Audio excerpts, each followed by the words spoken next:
NEET தேர்வில் முறைகேடுகளை தடுக்க தேசிய தேர்வு முகமை கடும் நடவடிக்கைகளை மேற்கொண்டிருந்த நிலையில் வினாத்தாளை 40 லட்சம் ரூபாய்க்கு தருவதாக கூறி மோசடியில் ஈடுபட்ட கும்பல் ராஜஸ்தானில் பிடிபட்டுள்ளது.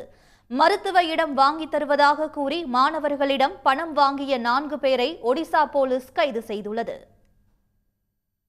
மருத்துவ கல்விக்கு மாணவர்களிடம் காணப்படும் அதீத ஆர்வத்தை பயன்படுத்திக் கொண்டு மோசடியை அரங்கேற்றும் கும்பல்களின் எண்ணிக்கை ஆண்டுக்கு ஆண்டு அதிகரித்து வருகிறது.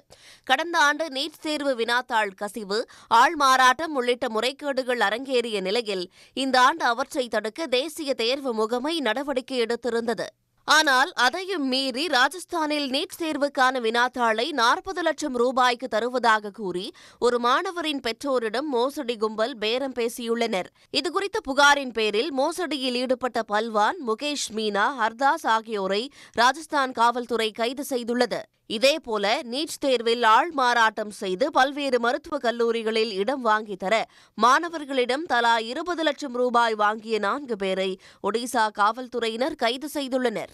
கேரள மாநிலம் பத்தினம்திட்டா மையத்தில் மற்றொரு மாணவரின் பெயரில் போலியான தேர்வுக்கூட அனுமதி சீட்டுடன் 1 மணி நேரம் தேர்வு எழுதிய பின் மாணவர் ஒருவர் அதிகாரிகளிடம் சிக்கினார்.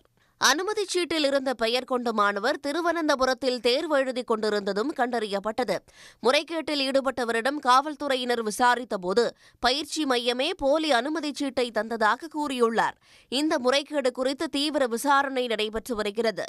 உடனுக்குடன் செய்திகளை தெரிந்து கொள்ள சன் நியூஸ் பெல் ஐகானை கிளிக் பண்ணுங்க.